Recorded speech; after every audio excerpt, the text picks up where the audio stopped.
My name is Ari Cohn. I am the Free Speech Counsel at Tech Freedom. We've heard from two incredible panels today about what constitutes truth, how knowledge is created, the role of experts in institutional design. And as Baron foreshadowed earlier, it might seem like today's theme is the role of expertise in society. But again, as Baron said, I'd like to suggest that actually the theme of this summit is much broader. It's democracy itself and democratic governance, of which the separation of truth from falsehood, the role of expert agencies, and institutional trust are critical components. And there's yet a third, and much more than that really, component. And it's one that really connects all of these ideas together. And that component is speech, the freeness of which is a necessary precursor to any system of self-governance worth its income tax. Without free speech, we can't discern truth from falsity. And without free speech, we'd have precious little reason to trust these government agencies that have such control over our lives. We're living through a period of what feels like severe institutional decay. These questions become perhaps even larger and more urgent as we try to navigate our way through this and come out on the other side with something that resembles a country at least. But let's start with a small table setting story first. A new technology is revolutionizing America.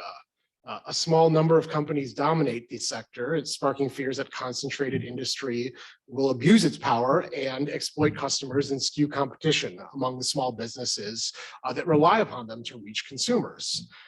The year is 1887, all aboard the railroad. To address these fears, Congress enacted the first major federal regulatory law, really, the Interstate Commerce Act, and with it, the first expert agency, the Interstate Commerce Commission. And initially, that role was limited to just bringing cases with courts deciding what is just and reasonable. But it didn't take long for Congress to give the commission the authority to make rules and set rates. But the commission very quickly became the archetype of regulatory capture. It repeatedly failed to do what Congress asked, and its members were too close to the industry they regulated in many cases. But in 1910, Congress extended the framework to the telegraph and later the telephone network. Experts would again handle hard questions raised by technological innovation and change. A generation later, the FCC became the paradigmatic expert agency. It was also expected to address not only concerns about economic power and markets, but also concerns about the societal ramifications of the industries that it regulated. When new powerful networks, different from anything we'd really seen before, arose, it wasn't clear whether the FCC had jurisdiction. You want to add Showtime for another $20 a month? We're at cable. Years of litigation ensued, and Congress ultimately wrote a new title of the Communications Act for cable. In general, cable companies wouldn't be common carriers, but they would bear one quasi-common carrier mandate. They had to carry broadcast signals on their networks. And what do you know? It happened yet again. The relentless march of technological advancement led us to yet another new and confounding method of communication. And lo, Netscape Navigator was born under the starry skies of its animated icon. And in 1996, Congress finally overhauled the Communications Act. But lawmakers didn't understand the internet, and arguably they still do not understand the internet. And it wasn't clear how the new law would apply to internet access services. The FCC said broadband wasn't a common carrier service and continued to say that until about 2014, when it proposed to tailor Title II of the Communications Act to adapt common carriage regulation to broadband. And then people started using the internet to talk to each other en masse, and everything went straight to hell. Maybe that's playing a little bit fast and loose with things, but as speech has become more democratized, due to the explosion of social media, and as people have increasingly not only have an unfathomable universe of knowledge in front of them at all times, but also the ability to reach an unfathomably large audience at all times, more new questions have come to the fore. But are they really new questions, or do they just seem that way because of the scale of social media? We live in very interesting times. Longstanding opponents of common carriage have, particularly for the internet, have now taken a contrary position. that the government should in fact regulate private entities that make decisions about what to carry and how those impact our society. Republicans in Congress have proposed a flurry of bills. State legislatures across the country have been debating their own. Florida and Texas enacted common carrier-ish laws, only for the courts to pump the brakes for now. Recently, the 11th Circuit upheld an injunction against Florida's content moderation provisions of its law, finding that companies have a First Amendment right to determine what content they will allow or disallow, and importantly, deciding that slapping on a common carrier label doesn't really do anything meaningful from a First Amendment standpoint. We're pretty certain to see these cases wind up at the Supreme Court, and sooner rather than later. So what does railroad regulation have to do with the internet? Does net neutrality have anything to do with content regulation or content moderation?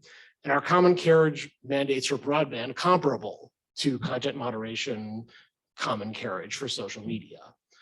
More fundamentally, maybe, is democracy somehow threatened, as some claim, by the migration of speech to privately held platforms? Or can the fact that much of this speech happens on property whose owners aren't subject to the First Amendment actually help provide some of those interventions that John Roush talked about earlier and help keep the nodes of the constitution of knowledge properly functioning? And in any event, is it really a good idea to throw control over these speech platforms back to the government when the First Amendment tried to get it away from the government in the first place? To tackle these questions and a lot more, I have four incredible panelists with me today, three of them on your screen. Christopher Yoo is the John H. Chestnut Professor of Law, Communications, and Computer and Information Science at the University of Pennsylvania Law School. He has been among the most involved academics in the net neutrality debate for the last decade and a half or so. And he's the author of The First Amendment, Common Carriers and Public Accommodations, Net Neutrality, Digital Platforms, and Privacy, published in the Journal of Free Speech Law, among many other things. Professor Genevieve Lakier is a professor of law at the University of Chicago Law School and is the Knight First Amendment Institute's senior visiting research scholar. She researches, teaches, and writes about the First Amendment and free speech values and issues, and has written, among other things, a great article in the Harvard Law Review, The Non-First Amendment Law of Freedom of Speech. Blake Reed is a clinical professor of law at the University of Colorado Law School and director of the school's Technology Law and Policy Clinic and the faculty director of the Telecom and Platforms Initiative at the Silicon Flatiron Center. He has also been a staff institute at the Institute for Public Representation, where he focused on First Amendment and media law. He's written a breadth of material on technology law and policy, maybe a little bit afield from this, but his writing on the intersection of tech policy and disability law is interesting indeed. And I have recently learned has a very questionable taste in food. Last but certainly not least, Baron Soka is the founder and president of Tech Freedom. Before becoming our dear leader, he was senior fellow and director of the Center for Internet Freedom at the Tech Progress and Freedom Foundation and worked as a telecom lawyer at Latham & Watkins. He is a man of many ideas and even more words, many of which you can find on our website. So thank you all so much for being here. It's truly an honor to have each of you. And that took me 6 minutes longer than I thought it would. Okay, so what is common carriage? And actually, before I start, I want to let the panelists know I run a much looser ship than Corbett. Crosstalk is encouraged, and please feel free to jump in on any question at any time. But I'll start by calling on you, Professor Yoo.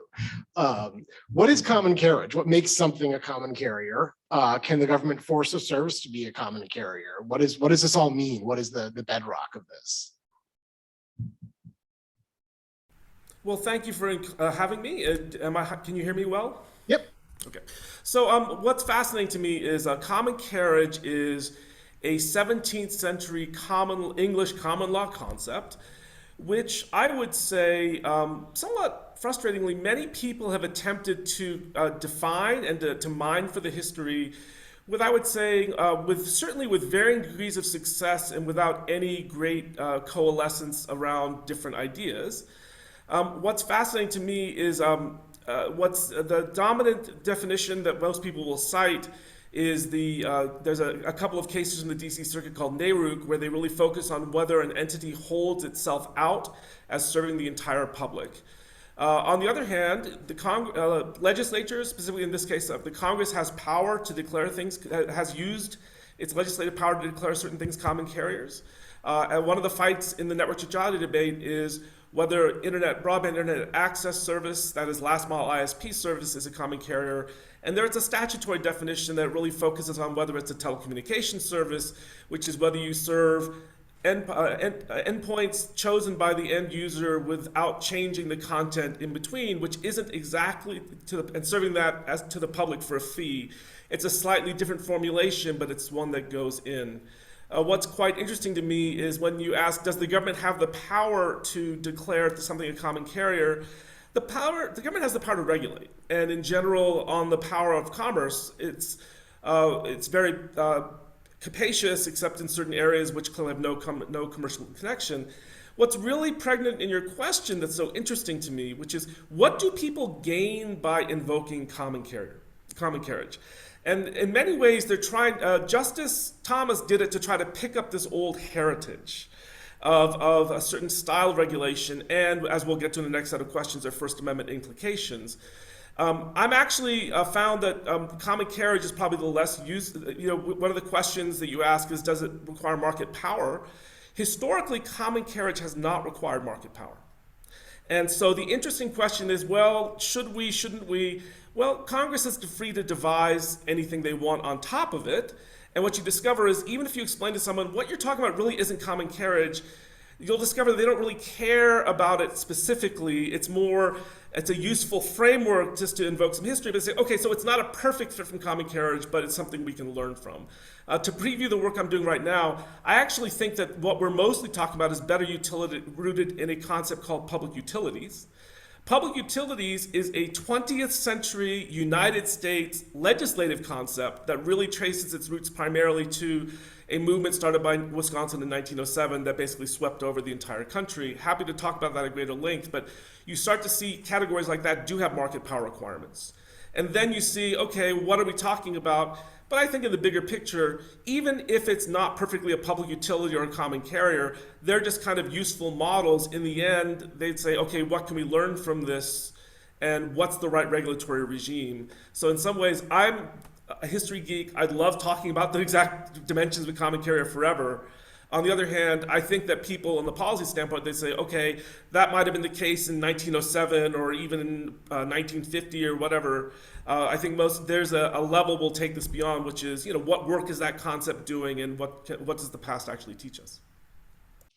Yeah, that's great. And I know both Blake and Genevieve, you both have some views on how the concept of common carriage translates over to communications platforms specifically. So if either of you would like to jump in and give your thoughts, I'd welcome that.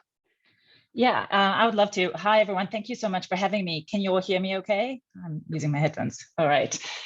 So I want to agree with basically everything that Professor Yu just said, but maybe add a little and maybe in so doing amend a little. So I agree entirely that there is this fetishization, I guess you could say, of the concept of common carrier, a belief that it represents something much clearer, more distinct, and more unchanging than it does.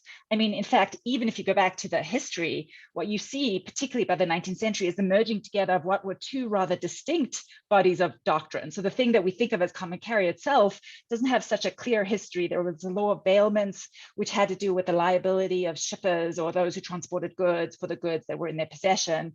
And then there was this whole complex set of common law doctrines around what obligation farriers and innkeepers and others who provided these important public services had to accept all comers if they had space to do so. And then when you get to the railroads and the telegraph, these two incredibly important 19th century network industries that are becoming, by the mid-19th century, incredibly important to the creation of a new kind of America, there's this, I think, this invented history, which is that there's a thing called common carriage, which goes all the way back to the common law roots. But actually, if you look at it, it's quite complicated. I mean, I've actually spent some time looking at these older documents, and you don't actually see the term common carriage used a lot. We're ourselves, even in an effort to trace a history, in some ways reinventing that history, simplifying a history, and to come up with this new thing, which I think it really is created in the 19th century and has to do with how did we think about the railroads? How do we think about the telegraph lines, these two incredibly important, powerful industries? That said, I think the unclarity of the history is itself interesting and important, because what it points us to is that there was in fact a whole body of doctrines beginning to develop that developed around the time of industrialization, 17th century, 18th century, 19th century. This includes what became the law of public accommodations, law of bailments, within that, the early elements of non-discrimination law. And those doctrines, many of them looking back, they seem extremely technical. And I agree, like 150% with Chris, you cannot simply transplant like an 18th century treatise on the obligations of a bailer to the goods in its possession to the social media companies. Like that makes no sense whatsoever. But what they're picking up on is a deep problem in how we structure society in an industrialized society, which is that, and the United States does this par excellence. I mean, I think these problems are intensified in the US because of our dependence on market mechanisms. But if you are depending upon private entities, and by the 18th and 19th century, private commercial for-profit entities to provide basic infrastructural public goods, that can be a threat to many of the other interests, aside from the private sellers' commercial self-interest, that you want to promote, like widespread access to the public sphere, like a kind of norm of equality. There is Adam Smith is famous for arguing that the market, the forces of capitalism are an amazing way of transforming social biases and lowering barriers to entry. And to some degree that's true, but of course markets are socially embedded. And so there are, we know from history, all these ways in which the sellers of important public goods exclude, impose limits, and therefore in fact end up constraining what we want the market to be able to do. And so common carriage and the law of public accommodations and the law of bailment, and by the 19th century, you have this idea of like business is affected by the public interest, all of these words, and they're all referring to slightly different doctrines and legal contexts. All of them are a response to this, I think, fundamental and deep problem with capitalist society, which is that we rely upon private entities to serve public purposes, even when we know that their private incentives do not always align with the public incentives. And therefore they emerged immediately and has continued to emerge a whole body of doctrines that are trying to forcefully, using the coercive power of the state, align these private interests with public interests. Common carriage is one, public accommodations is another. These are intrusions on what we ordinarily think under the common law of as the kind of, powerful property rights and contract rights of the sellers of these goods or the providers of these services. And I agree that we shouldn't get caught up in the technicalities of what is common carriage, or think that simply, finding the right word is going to solve all the problems, because even these doctrines themselves, if we look up at history, keep changing in response to new social situations. They are each, multiple attempts at solving, I think, what is a fundamentally important, very deep problem. So I think we shouldn't fetishize common carriage, but we should recognize that this is a problem. It continues to be a problem. It is a problem as much today as it was in the 19th century and in the 18th century, and that these are historically important and perhaps potentially useful tools that we could use today, even if we need a refashion, to solve some of the same problems in the new guise that they take. Ari, if okay with you, I'll tag in as well. Please. Thanks so much for having me today, and hello to everyone from flyover country. Ari, I think you've got a problem in that you managed to find a topic on which Genevieve and Christopher and I are all in wholehearted agreement, which is pretty surprising given our priors. I'll try and drive another nail in the coffin here and maybe connect to some of the themes from the rest of the day. And the preliminary challenge I had when I was prepping for this panel is thinking, why are we even talking about common carriage?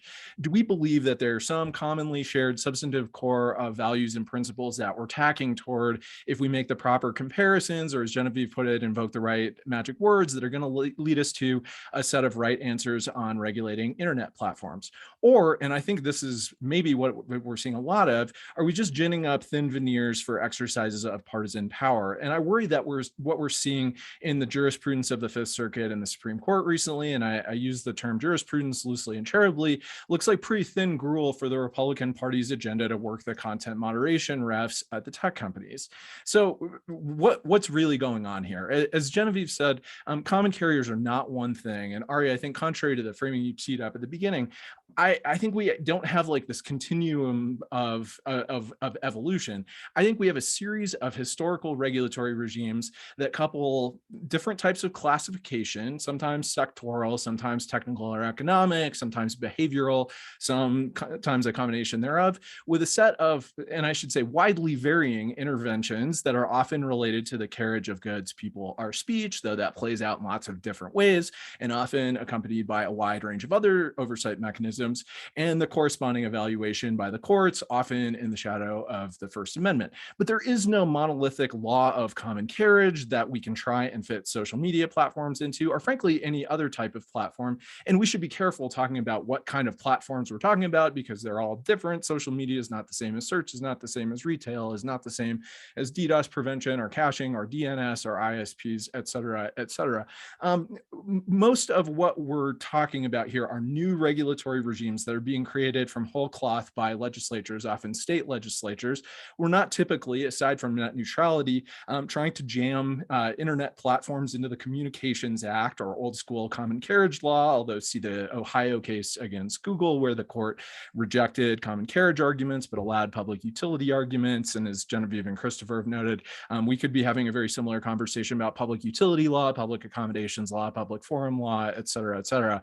But we're really playing a game of analogies to justify or oppose these new regimes as a matter of sound policy and First Amendment jurisprudence. And the problem with that is there's so many possibilities in the history. It goes so far back that the analogies are indeterminate, right? Nominally clever academics and advocates can find these really facile points of comparison between all these services because they share some common core of carrying some kind of thing, whether that's information or something else, from some set of users to some other set of users. But asking, for example, whether Facebook is the same as the Telegraph, or as came up earlier, whether Twitter is the same as pamphlets coming out of printing press, is a distraction from examining all the relevant social, technical, historical, economic specifics of Telegraph or the Twitter or the Telegraph or Facebook or the printing press, and from the efforts to regulate them and the judicial evaluation of that. And it's even worse because a lot of advocates and academics are going to pick and choose the points of analogy. They're going to conclude that a platform or a class of platforms is a common carrier because of some of nominal high-level similarity, invoke the specific interventions and First Amendment treatment that they want, and discard the rest. So my hope is that if we're going to focus on common carriage, we look at these historical examples, we look at the jurisprudence around them, and we try to derive values and principles, but we should know that they only go so far, and that we have to acknowledge that the internet platforms of 2022 look radically different than even any mass media ecosystem that we have seen before, much less the sort of transportation and other pre-sort of information antecedents in common carriage law. Common carriage law is not a magic bullet to solve these very hard normative debates that we're having. And I hope that's where we'll focus our conversation today. Well, like you didn't say Web 3.0, so I'm disappointed. It's just Web 2.0 with a sprinkle of, we're allowed to swear on this, right? Sorry, back to you. Well, so Baron, actually that leads into a kind of a good place for us to continue. Blake was just talking about thinking about the analogies, but not really giving as much power to the forum. But how would you analogize in terms of the standard old school common carriage regulations of industries past, the ability to, regulate their customers and remove customers, and how would you analogize that to, this day and age for social media? Right. So I'll answer your question, but let me just first say the courts agree with all of you. I mean, the 11th Circuit had to decide this question because, of course, both the Texas law and the Florida law, the one that was at issue in the 11th Circuit, said that social media services were common carriers. So in case anyone in the audience is wondering, this is not an academic question. We're discussing this because this is being litigated right now. And of course, the FCC is going to be pretty soon, once they have 3 Democratic commissioners, is going to start the process of reclassifying broadband providers as common carriers. So these are live debates, and so it's an important question to ask. And when the 11th Circuit asked this question on reviewing the Florida law, which was clearly passed with the intention of compelling websites to carry speech they didn't want to carry, and speech specifically that Ron DeSantis and his allies in Florida thought was useful to them, the 11th Circuit had to decide this question. And it said in one sentence, it's not entirely clear what work a common carrier designation would perform under First Amendment analysis, which is just a very short way of summarizing the points you've already heard from all three of our panelists today. If this idea lurks out there, it looms very large. The real question is, what does the First Amendment allow the government to do, right? So that's what I think we want to discuss today. And it doesn't matter necessarily what analogy you pick or what model of regulation you're starting from, but the courts are going to have to look at the analogies that they've drawn in the past, and we'll talk about some of those. But I'll answer your question in one other moment. The other reason that we're talking about this today is because of the initial topic of our conversation today, which is this question of truth decay and democracy. So the reason that the Texas and Florida laws were passed is that social media sites have been trying to serve as the kind of nodes that Jonathan Rauch described earlier, and to take some role, some people think not active enough, some people think much too active, in removing information that they consider to be harmful to discourse on the service, literally harmful to users, leading to threats of violence or incitement of insurrection, or simply misinformation. Each service is making its own judgment calls. They're private companies. They have a First Amendment right to do that, or at least so everyone thinks today. And some people don't want them to do that, and they've grabbed on to common carriage as a model for how to restrict their ability to do that. This happens at the same time that people across the political spectrum are worried about the economic power of these companies. And so you see those two concerns converge, with people talking about the same concept, but as Commissioner Phillips noted earlier, wanting exactly opposite results, right? So we have to ask what problem is it we're trying to solve? And actually there are multiple problems here, and they're not reconcilable. People want very different and diametrically opposite things. Now, you asked me, okay, if these were common carriers, what would that mean? Well, we noted this in our brief. The 11th Circuit quoted us at this point. Obviously, anybody who's ever been on a train or has stayed in a hotel or used any other common carrier knows that, that there are, in fact, standards of behavior that are enforced on those platforms. If you are abusive or drunk or harassing, et cetera, the operator of those services, despite being a common carrier, can expel you, and they can even ban you. And that goes back at least 100 years. It's very clear in the 1911 treatise that we quoted, that the 11th Circuit noted, that those are in fact things that common carriers do. And so it's not even clear if social media services were common carriers. It's not even clear what exactly it is that they couldn't do. What it would mean is that the government would, and the courts would have to decide on some level what practices were just and reasonable. I mean, that's the essence of common carriage regulation that goes back to at least the railroad regulations of the 1880s. So that's the concept. And I think the First Amendment questions are best asked by starting with the cases that we have, and by looking at the case that Christopher mentioned at the outset. I mean, thus far in American law, you're a common carrier, or you can be regulated as a common carrier when you hold yourself out as offering an undifferentiated service. And I would just start the conversation today by noting that in this respect, broadband and social media are very, very different services. I mean, the social media services have always made clear that what they're offering is a mediated service that is edited. I mean, that goes back to the early 1990s. No one has ever been confused about that point. They might be unclear about exactly what kind of intervention will be allowed or what content will be allowed, but they know it's a mediated service. Broadband, every broadband provider today says they're not going to block or throttle, right? So that's clearly a different service. And the FCC, when it classified broadband, actually defined the services that it was regulating as common carriers as services that made that representation. So to tie this together, if you wanted to offer a family-friendly broadband service, according to the DC Circuit decision that upheld the FCC's rules, those rules wouldn't apply to you. Those rules applied only to services that held themselves out as offering an unedited service to everyone. So I would start the conversation there, and I'd love to hear Genevieve's reactions. Okay, great. Well, just two quick thoughts on that those comments. So one is, so I agree that common carriage, to the extent we're just thinking about the doctrine that self-consciously thinks of itself as common carrier designated entities and the rules that courts apply. I agree that there's often a misunderstanding that the imposition of a common carrier duty means that there can be no discrimination whatsoever. And the discrimination is instead, as you say, particularly under federal law, but federal law is in turn borrowing from the states, which sometimes have actually much more expansive and capacious carve-outs. It's just and reasonable, or you may not engage in unjust and unreasonable discrimination. And so that means that there are terms of service. You can require that people obey the basic ground rules and civility norms of the platform. But I think it is more complicated when we talk about communication networks, because there are free speech principles, well, as I've argued, there are sort of very important quasi First Amendment free speech principles that are motivating the application of common carriage law to these platforms, and have been from the 19th century.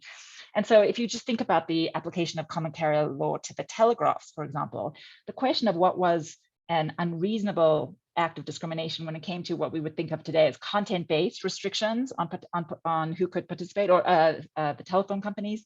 Courts really struggled with this, and I think there was an evolution. So initially, I think the telephone companies, even after they were under a common carrier regime, could boot people off the service if they engaged in defamation. It was the telegraph companies.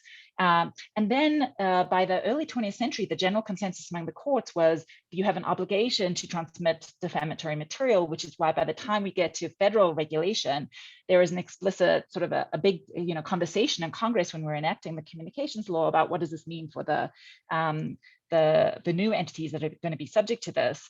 And that's when we start to get sort of explicit discussion about you're liable for transmitting it, but you're not liable for defamation itself. And we actually see that with the extension of quasi-common carrier duty to the broadcasters. Broadcasters are obligated under federal law to broadcast the speech of political candidates, even when it's defamatory, because of this idea that that's not the kind of discrimination we want to allow. So I want to note that you're absolutely right that common carriage does not mean no discrimination, but when we're talking about communications carriers, I think if you look at the cases, this is a very difficult area for courts to puzzle out. What are they supposed to do?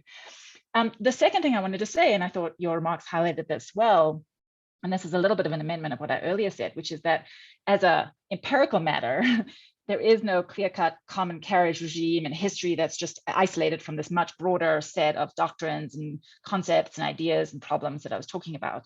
But for First Amendment purposes, I mean, I think there is at least a strong suggestion in the cases that there is a constitutional meaning to being a common carrier, that it really matters for the First Amendment doctrine. And I think this is because First Amendment doctrine has become, in my view, too much, but to a great degree, protective of the editorial autonomy of property owners. And so it raises, I think by the 1970s, by the time you get to Miami Herald v. Tornillo, there's all these questions, and you have this sort of emergence of a very strong prohibition against compelled speech. It raises all these deep constitutional questions about this regime of common carriage that we've had for so long.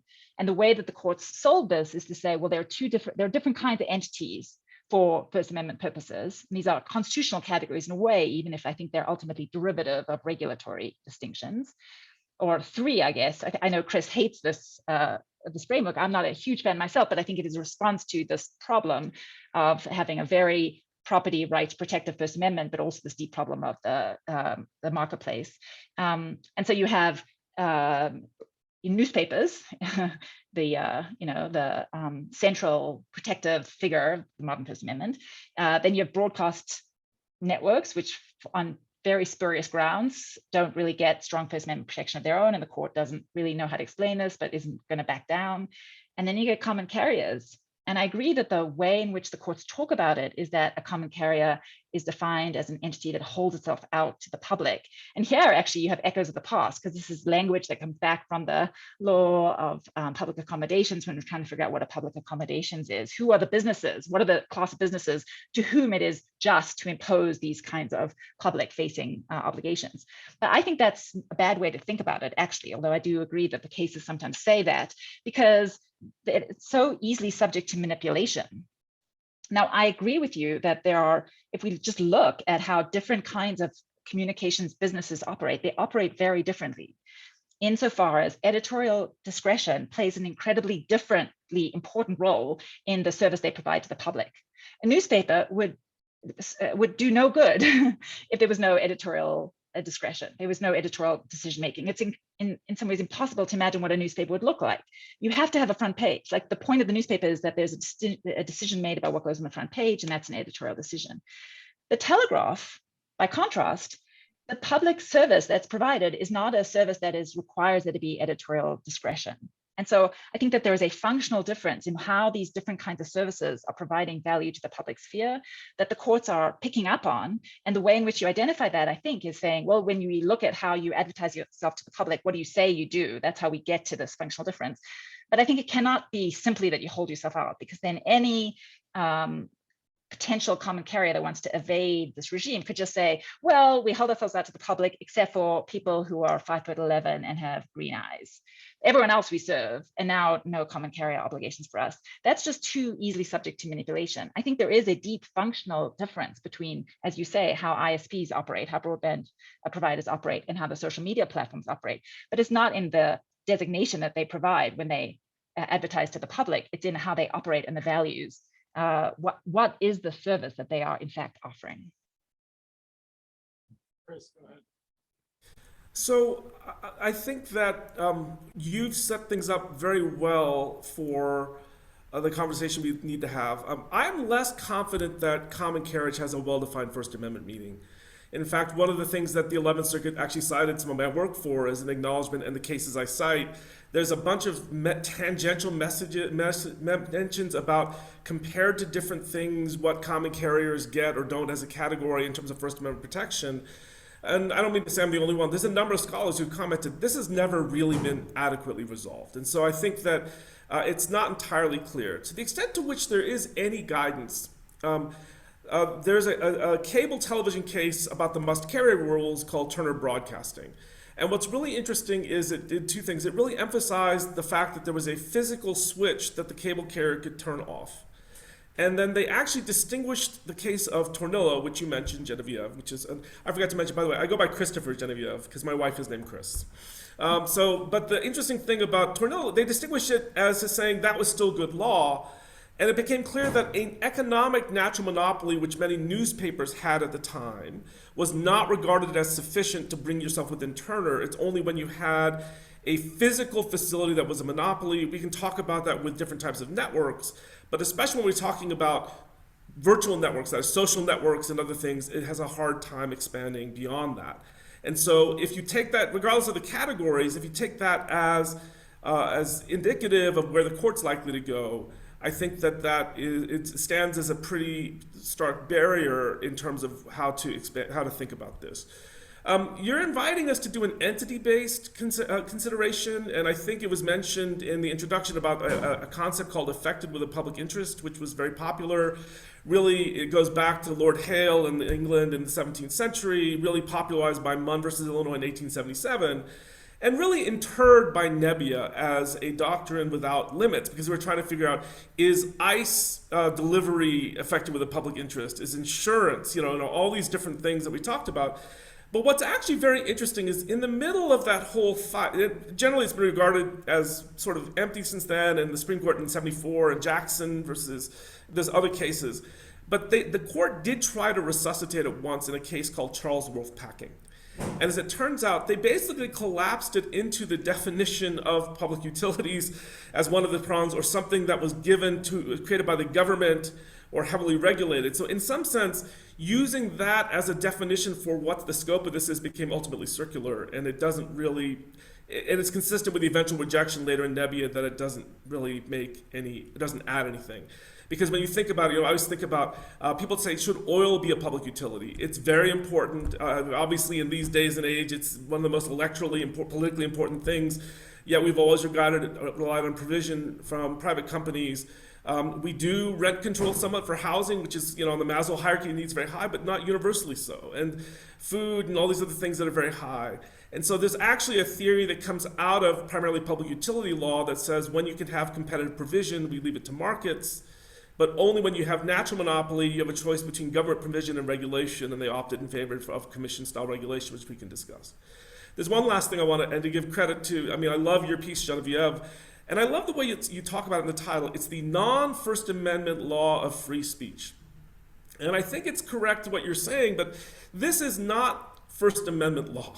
I mean, you're actually moving outside to understand free speech principles, which are largely to be honored. And we've had this discussion before. To this day, the government, I mean, the line "Congress shall make no law abridging the freedom of speech" has always been interpreted to run against the government. Now, granted, that's Congress. We've expanded to include executive agencies and other instruments of the government, even judges, through New York Times versus Sullivan, and we've incorporated, as we have, all the major rights against the state. So it's really government shall make no law abridging the freedom of speech. There have been many proposals to eliminate the state action requirement. They came close to it in the 1970s, a serious consideration, and since they've rejected it, and since then have really not seriously reconsidered it. So I understand what you're arguing, but in a sense, it would require a pretty major reconception of the First Amendment, instead of being a negative right against the government, into a affirmative right, which the government could step in and then promote.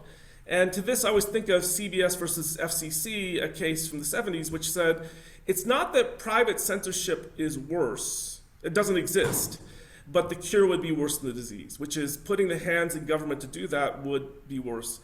And to me, that's really putting the analysis in the right way, which is, even if we were to completely remove that barrier, which is the state action doctrine, which I don't personally favor, but set that aside, as for doctrinal reasons, for textual-based reasons and the like, just because private censorship exists is not enough for a government to intervene. You would have to believe that government would be less, the better second best alternative.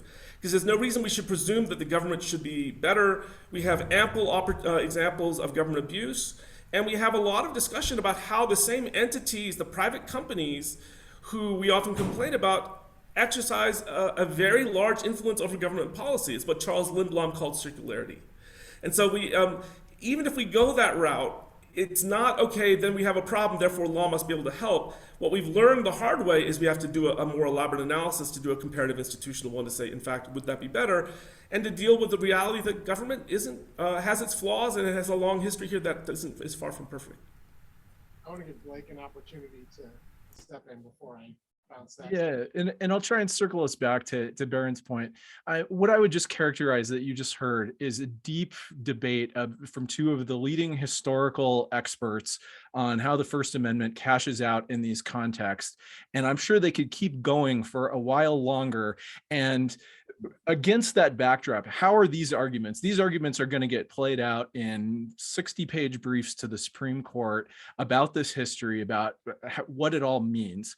And against that backdrop, you're going to have the Supreme Court extracting, which is, by the way, and if we look at this last term and we look at WPA or EPA v. West Virginia, we look at Dobbs, we look at Bruen, we have a court who is really inclined to do violence to historical treatments and pick and choose what they want. And so what I worry about is when we get into this mode of historical comparison, we very quickly end up with this all-you-can-eat buffet for the court to do whatever it wants. Right? And we end up being totally distracted from where we started, which is what's actually going on with these platforms. What do we actually care about? What are the underlying public policy considerations here? And where are the normative partisan disagreements that we just have to contend with, right? So Barron, I want to get back to the example that you started with, because I think it's actually a useful place to cash this out, which is thinking about net neutrality and thinking about the sort of family-friendly internet. And it gets into this like Mobius strip problem with common carriage, right? Which is like, is a common carriage obligation, is that a status that you have? Is that a choice that you make? Is that a thing that you're not allowed to do? And it's kind of all of those things, right? And so the FCC, in an effort to avoid the First Amendment fight, just said, hey, if you more or less serve the entire internet, which by the way is what every ISP does, then we're going to subject you to this non-discrimination regime that isn't going to allow you to make these kind of not content-based, not editorial-based, not speech based at all, but these purely economic decisions, right? Are you going to zero rate Spotify? Or are you going to throttle things in certain ways and cut deals to do that? There's no speech involved in there at all. And the FCC was so happy to take that bet that it said, if you want to do a curated internet service, fine, you're out of the rules, right? Because none of the providers actually care about doing that, right? And those services basically don't exist. And if they do, they're sold as an option to users, right? It's like, hey, if you want family-friendly internet, we'll sell you a filter that you can turn on at your house. And that's fine, right? Like the FCC's rules make room for that, like no problem at all.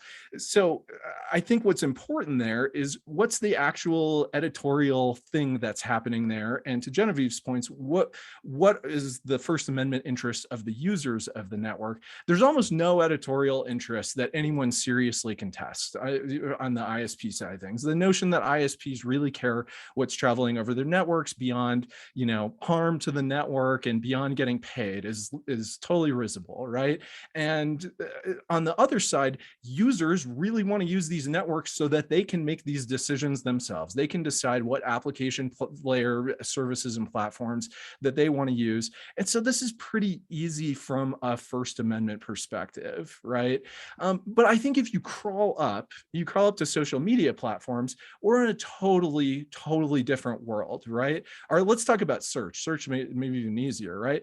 A search engine is literally a discrimination engine, right? It's like the whole premise, the whole utility of a search engine is to discriminate on the basis of relevance, right? And so like that is so different. And if we want to talk about search neutrality, that's so different than net neutrality because of the basic technological function and the basic social utility of these things. Last thing I'll say on this is just to say, okay, what if we're worried about this arbitrage? What if we're worried about people sort of, oh, I want to behave in this certain way, or I want to invoke this thing to like get out of this regime?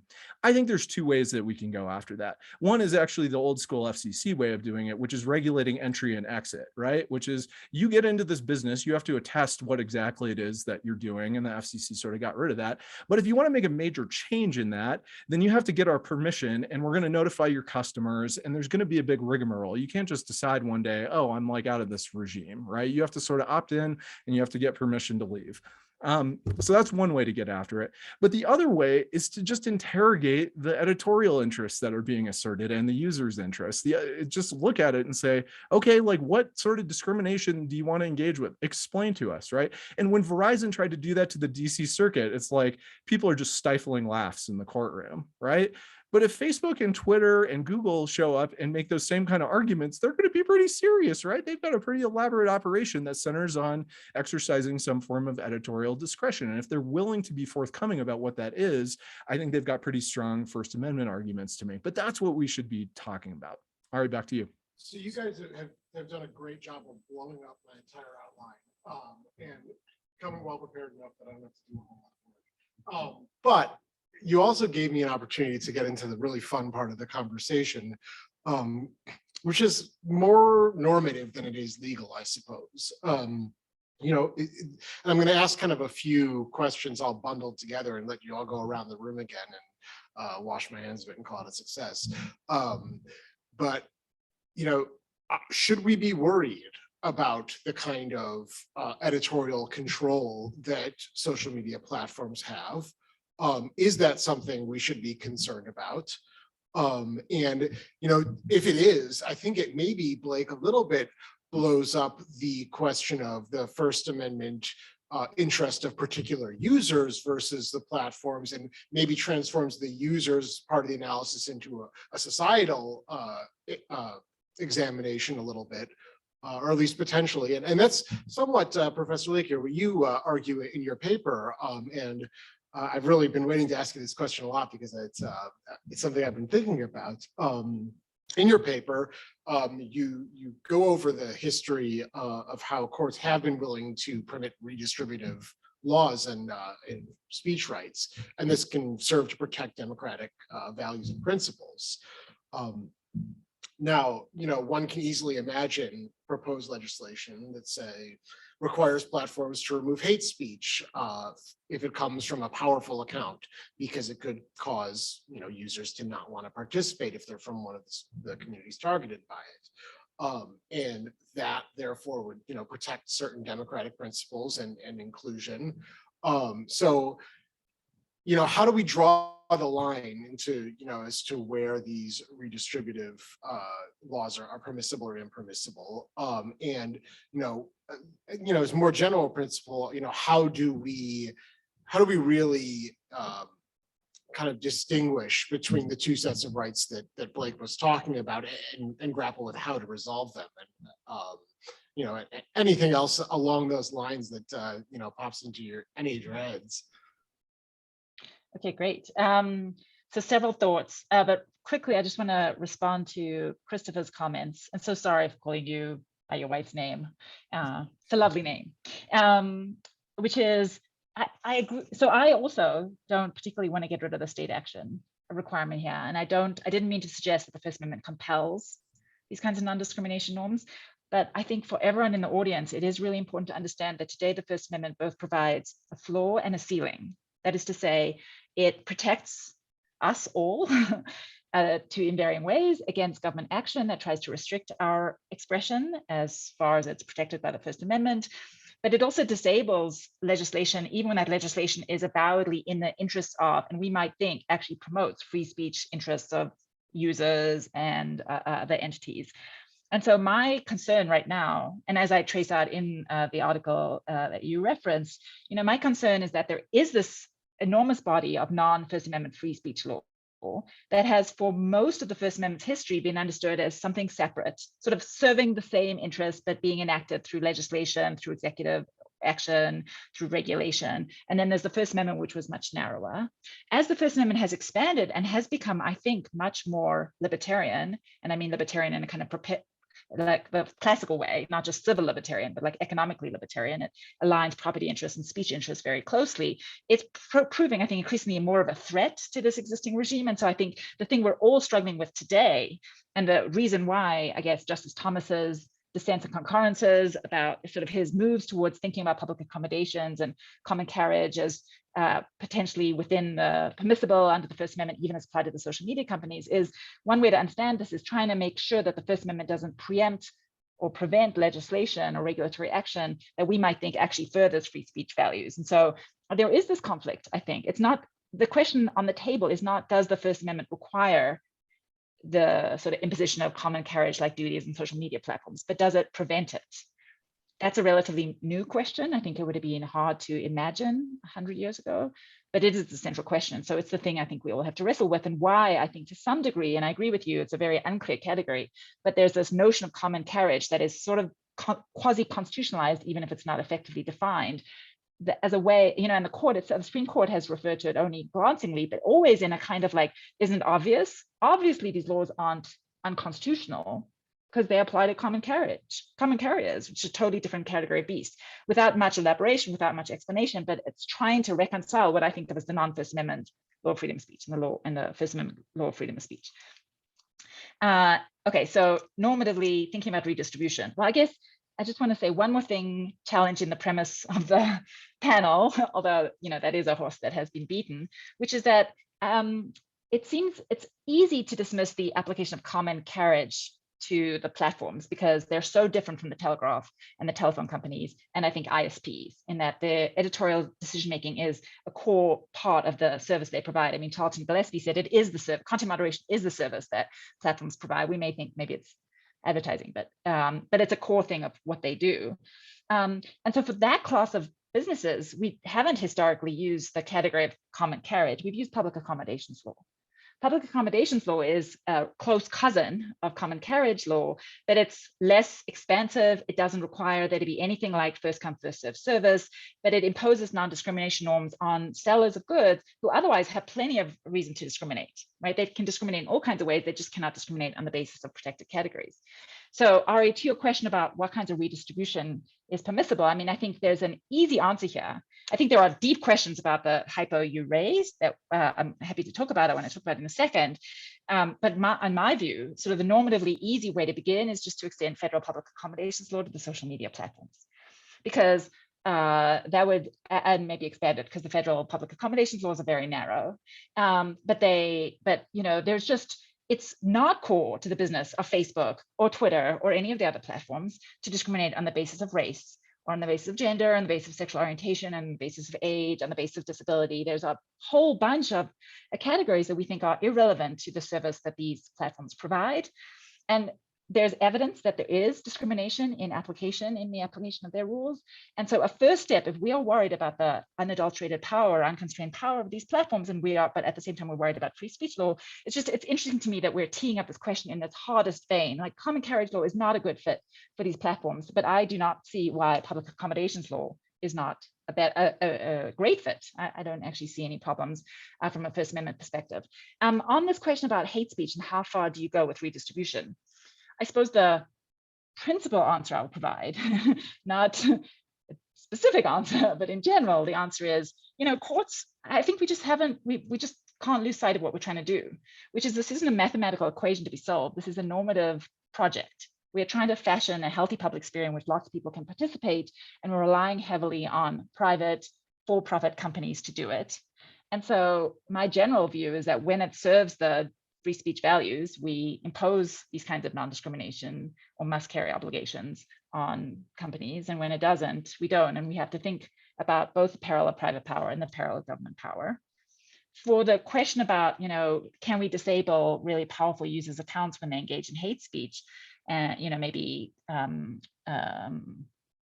excluding people or denying people meaningful access to the platforms? Maybe, maybe. I think campaign finance laws that are predicated on the idea that we need to restrict the ability of really rich people to spend money on federal elections because it crowds out the voices of others. Although the Supreme Court has rejected that as a legitimate justification for campaign finance laws, I think that's crazy. I think that's the core justification for campaign finance laws. And I do worry about crowding out. The problem is, though, it's so much harder to make an empirical case to show exactly whether the effects of giving the government the power to designate who are the private powerful people. I mean, this goes to Christopher's point, which is that we have to think about whether or not these laws can be enforced in a fair and free speech promoting way. In theory, a law like that might be great, but the details, the devil is in the details, right? And so I think we'd have to think a lot about it. But ultimately, I just don't think there's any escape from the normative question here, which is, does it further the values we want or not? If I could try. Sorry, Ari, didn't mean to step on your toes. I want to pick up on Genevieve's point and think about how we can approach this question of, which I think is what we're really debating, what to do about application layer platforms, right? How to check concentrated power, how to deal with the rights of the users and balance those rights versus editorial rights, and what to do about all of that. I'll just make a quick observation on public accommodations law, which is, I think, the sort of top-down approach. Maybe we can come up with some principles of non-discrimination from that world to apply over here. I would say, look, public accommodations law is pretty complicated. The one place I spend a lot of time is thinking about disability law and the ADA as a public accommodations law. And that applied to the web or applied to internet platforms is actually pretty complicated, because the desired remedy is rarely a takedown, or it's rarely carriage. It's sort of the creation of new content, right? And I think if we go through the different kinds of discrimination and we try and cash those out for platforms, we'd end up with a fairly different potentially set of regimes. In other words, like, what are we trying to get at when we talk about non-discrimination? Are we talking about non-discrimination against platform operators? Are we talking about non-discrimination against users? Are we talking about the discriminatory role that speech can play when we're talking about hate speech? So I think it's a promising area to think about, although I am a little skeptical that it gives us a really dispositive regime. I guess where I go back to is in thinking about the sort of bottom-up approach and thinking about internet architecture and kind of normative internet architecture. So go back to the dawn of the internet. What was the idea of the internet protocol? Why did we end up with this? We're coming out of a telephone network where all the innovation is gate-kept in the middle by AT&T, and you've got to go through the phone network. They control sort of everything, and the internet turns that inside out, right? And we get this layered model, which, to oversimplify, says we can take any kind of physical network, whether that's a wireless network or a wired network of any type, or even the apocryphal sort of carrier pigeon thing. And as long as they carry the internet protocol, then users of those networks can access the set of applications they want, and in turn get access to the content that they want. And so net neutrality sort of intervenes down at the bottom and says, we are going to force physical carriers basically at the network layer to carry everything that people might want to see at the application layer. But I think the assumption was that at the application layer, we should see competition there, right? People ought to, this is an unlimited sort of ecosystem. Why aren't the platforms that we want to see, or if we're really dissatisfied with them, why aren't they materializing, right? What are the conditions? Because we expect to have some barriers to competition lower in the stack, right? It's expensive to put fiber in the ground. Spectrum is hard to manage and all of that sort of stuff. But it ought to be easy to build internet platforms, right? Back in the 90s, people were doing this in their garage. What's going on here? And I think that actually brings us to antitrust and the role of antitrust in this conversation, which is we see a tremendous amount of acquisition and using that to basically concentrate power. And that's what I think that some of the bills like ICOA and OM are aimed at is, can we inch our way from antitrust law up the stack and sort of say, we got to start checking power? Now, they go further and actually impose non-discrimination regimes, and we can contest that.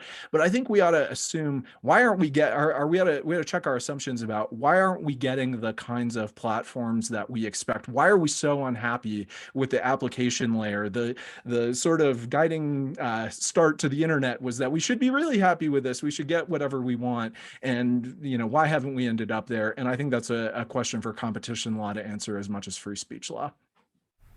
Well, Blake, I would note that there's no we there, right? We collectively as Americans want very different things. Some people seem to want platforms where they can say literally anything. Most people want platforms where they're not harassed by users constantly, where they and their children aren't going to be exposed to images of children being raped or all sorts of other content, right? That's what most people want. Some people want something very different. Unfortunately, there's no one size fits all answer to that question.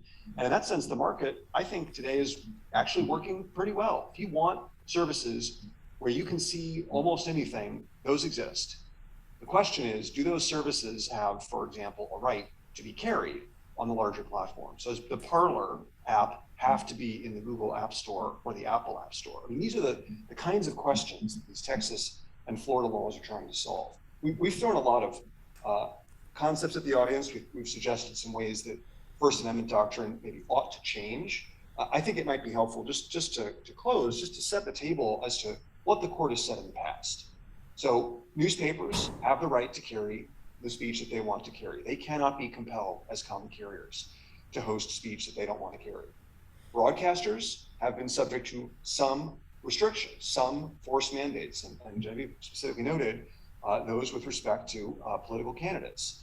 But of course, we know that broadcasters are a unique medium. They're not protected by the First Amendment the way that any other medium are, because ultimately they use a government-owned resource and they're given a license to it. So I don't think we can draw analogies from what the court has been willing to uphold in broadcast regulation. And then that leaves us with having to look at cable and other areas of analogy. And in cable, cable operators have to carry local broadcasters. But when the court upheld that, the cable providers were not objecting on the basis of the content at issue. That case was purely about economic regulation. It was that the cable providers were trying to maximize the economic value of their channel capacity. And the Supreme Court said that the federal government can force them to make less money than they otherwise would by carrying broadcast channels they didn't want to carry, right? Those are the cases that we have to draw from. What they tell us is that there's in some sense, a line that I think is in principle pretty clear, but might be hard to draw in practice, where you can regulate business practices, right? The antitrust laws apply to media companies. They're not immune. First Amendment does not protect you from truly economic regulation.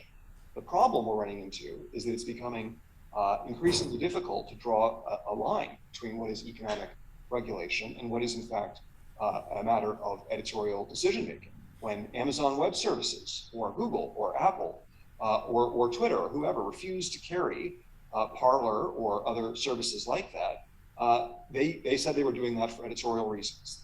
And of course, Parler responded that no, they were being suppressed because they pose a competitive threat. And the courts, I think, would have a fairly easy time sorting out those questions under existing law. Some people want to change that law. Blake noted that there is pending legislation that would make it much easier to bring competition suits, and it would make it a lot harder for courts to decide whether those suits implicate the First Amendment. But those are the principles that we have to draw on. And since we've talked a little about public accommodations law, I'll note that the courts also looked at that area of the law, and they've said that where the effect of regulation is to make into a public accommodation the speech itself of a private party, that's not permissible. So a parade organizer, for example, can't be compelled to allow messages to be carried in its parade that it finds abhorrent. The First Amendment protects that. And I think that limiting principle, when you combine those two things, I think it tells us a lot about the editorial discretion of private operators to refuse to carry content they don't want to carry being protected. And that to me is just very different from the debate that we've had for a long time about net neutrality, where the services, again, offer essentially an unedited service.